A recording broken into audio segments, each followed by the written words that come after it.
ఎన్టీఆర్‌తో మీ అనుబంధం అనేది ఎప్పుడు ప్రత్యేకంగానే ఉంటుంది. ఎందుకంటే ఎన్టీఆర్ ముఖ్యమంత్రిగా ఉన్నప్పుడు మీరు వ్యక్తిగత కార్యదర్శిగా ఆయనతో పనిచేశారు. ఐఏఎస్ అధికారిగా మెయిన్ టీమ్‌లో ఉన్నారు. అంటే మీకు ఏమనిపిస్తుండేది? ఎందుకంటే ఆయన పని రాక్షసుడు అని ఇప్పటికీ అందరూ అంటుంటారు. ఎన్టీ రామారావు అర్ధరాత్రి 2 గంటలకి స్టార్ట్ అయ్యే పని మరుసటి రోజు సాయంత్రం 8 వరకు అవుతూనే ఉంటుంది ఆయన అని. ముందు ఆయన ముఖ్యమంత్రి కార్యాలయంలో చేరమని కోరినప్పుడు నేను ఒప్పుకోవాలి. ఓకే. ఈ రాజకీయ గొడవలంతా మనకెందుకు, కొంచెం మన పని మనం చేసుకుందాము. నాకు ఎందుకంటే దానిలో నాకు పెద్ద సరిపడదు.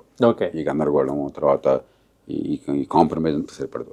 కొద్దిగా మన పని మనం చేసుకోవడం దూరంగా ఉంటే నాకు అలవాటు. మీరు అన్నారే పని విషయంలో బహుశా ప్రభుత్వంలో అధికారిగా పనే కాదు, జీవితంలో అసలు ఒక వృత్తిలో కానీ ఒక నటుడు గాను కళాకారుడు గాను మరొక కానీ అంతగా పని పట్ల నిబద్ధత క్రమశిక్షణ ఉన్న మనిషి ప్రపంచంలోనే చాలా అరుదుగా ఉంటారు. ఓకే. అంటే వెరీ కమిటెడ్. అసలు ఆయనకి రాత్రి పగలు లేకపోతే శనివారం ఆదివారం పండుగ రోజు అలాంటివి లేదు. నేను మొదటి 2 రోజులు పొద్దున్నే 7 గంటలకు వెళ్ళేవాడిని, సాయంత్రం 7కో ఎందుకో ఆయనతో సెలవు తీసుకున్నాను. తర్వాత ఆఫీస్లో పని ఆఫీస్ తీసుకుని ఇంటికి వెళ్ళేవాడిని. ఓకే.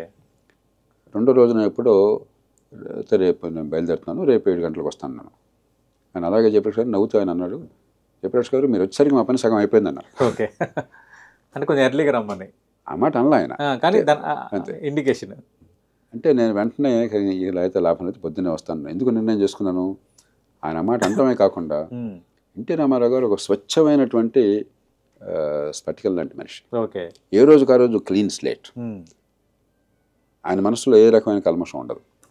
పొద్దున్న 4:30కి ఆయన మనసులో ఎవరు ప్రవేశిస్తే, ఏ భావాన్ని ప్రవేశింపచేస్తే అది అడుగు నిర్ణయం అయిపోతుంది.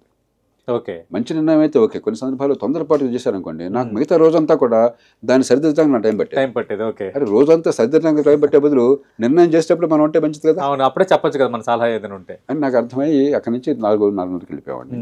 ఆయన 2:30కే లేచేవారట. ఓకే. ఆయనకు వ్యాయామము ఎన్ని ఉంటాయి అవన్నీ చేసుకుని ఆయన 4:30 ఆయన ఆఫీస్కి వచ్చేవారు. ఆయన ఆఫీస్కి వచ్చి ఒక అరగంట గంట కూర్చున్న తర్వాత బ్రేక్ఫాస్ట్కి ఇద్దరం కలిసి డైనింగ్ రూమ్కి వెళ్ళేవాళ్ళం, ఇద్దరం కలిసి భోంచేసేవాళ్ళం. ఓకే. అది మా దినచర్య అనమాట. ఒక గొప్ప మనిషి ఆయన. సామాన్య ప్రజలకు న్యాయం జరగాలంటే ఎన్ని 100 కోట్లు 1000 కోట్లు పోయినా ఆయన సిద్ధం. అలాగే ముఖ్యమంత్రి గారు కారు మార్చమని చెప్పని ఇంటెలిజెన్స్ వాళ్ళు ఒత్తిడి తీసుకొచ్చారు.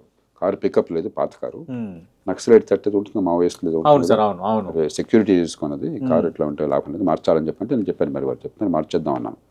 ఎందుకు చెప్పలేదు సార్, డబ్బులు వేస్ట్, రిపేర్ చేద్దామని రిపేర్ చేయించారు. ఓకే. కారు వద్దన్నారు ముఖ్యమంత్రిగా ఉండి. 2 లక్షల రూపాయల కారు, అంబాసిడర్ కారు, నడవట్లేదు సరిగ్గా. ఇప్పుడు ముఖ్యమంత్రులు అందరూ కాస్ట్లెస్ట్ కార్లు వాడుతున్నారు. పోలికేముంది.